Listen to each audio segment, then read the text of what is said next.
గురుగారు, పురాకృత పుణ్యం అంటే ఏమిటి? ఈ పుణ్యఫలం మనకి ఎలా ఉపకరిస్తుంది?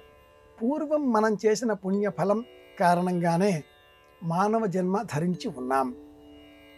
మానవ జన్మ ధరించిన కారణంగానే పుణ్యకర్మలు ఆచరించే ఆసక్తి, శరీరాన్ని సహకరింపజేసుకోవడం ద్వారా మనం చేసేటటువంటి క్రియల ఫలం ఇవన్నీ కూడా మనం వరుసగా పొందుతాం.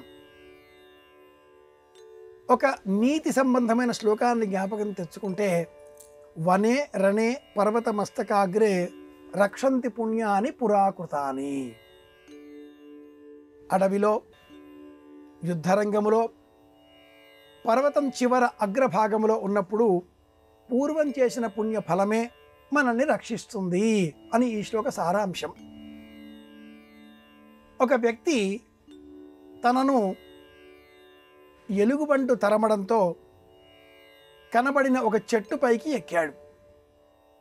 ఎలుగుబంటికి చెట్లు ఎక్కడం వచ్చు. ఆ వ్యక్తి చెట్టు కొమ్మరడ చివరి వరకు అలా చకచకా వెళ్ళిపోయాడు భయంతో. అంత చివరకు వెళ్ళలేక ఎలుగుబంటి తన బరువు తనకు తెలుసు కనుక బరువైన ఒక కొమ్మ పైన నిలబడింది. సన్నని చిటారు కొమ్మ చివరన ఆ వ్యక్తి ఉన్నాడు. ఆ చిటారు కొమ్మ చివరన ఒక సర్పం కూడా మెలివేసుకుని ఉన్నది. కొమ్మ కదలడంతో ఆ సర్పం నెమ్మదిగా క్రిందికి రావడం మొదలెట్టింది. అక్కడే ఉంటాడా? సర్పం కాటుకు గురికాక తప్పదు. ఒక్క అడుగు కిందికి దిగి వస్తాడా? ఎలుగుబంటి ఆహారంగా లేక పైన పడి పీకి ఘాట్లు చేసి గాయం చేస్తుంది. దూకేద్దామా అన్న ఆలోచన చేశాడు. ఆ చెట్టు క్రింద ఎలుగుబంటినే వెంటాడుతూ ఒక పెద్ద పులి పరిగెత్తుకుంటూ వచ్చింది. పెద్ద పులికి చెట్లు ఎక్కడం రాదు కనుక చెట్టు కింద కూర్చున్నది. ఆ వ్యక్తికి పై ప్రాణాలు పైనే పోయాయి. ఎటుపోయినా ప్రాణాపాయం సంభవించింది.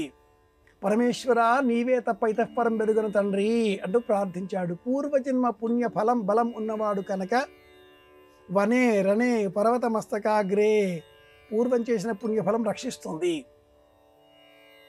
ఎంతకాలం నుంచో ఆ ఎలుగుబంటిని అలా చూస్తూ పరిగెడుకుంటూ వస్తున్న ఒకానొక వేటగారు తన చేతిలో ఉండే ధనుస్సును ఎక్కుపెట్టి ఆ ఎలుగుబంటినే గురి చూస్తున్నాడు.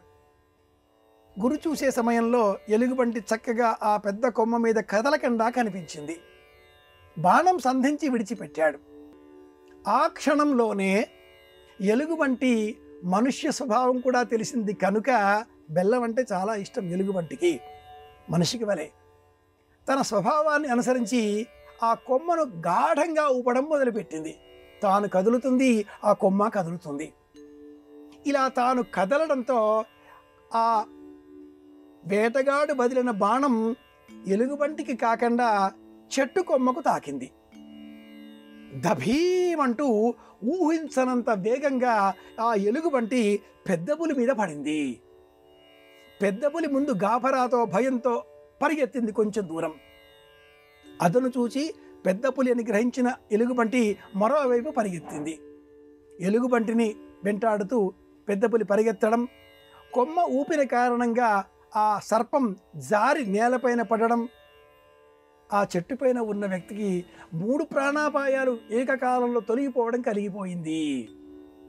ఇలా జరగడం యాదృచ్ఛికం, దైవ సంఘటన. పురాణ ప్రపంచం ఇలాంటి కథలు చెబుతూ మంచి పనులు చెయ్యండి, ఇతరులకు మంచి కోరండి, చేతనైతే 10 మందికి సాయం చెయ్యండి, ఎవరికీ కీడు చెయ్యకండి, ఇవి చేస్తే పుణ్యం కలుగుతుంది అంటూ ప్రబోధం చేసింది. ఇది విషయం.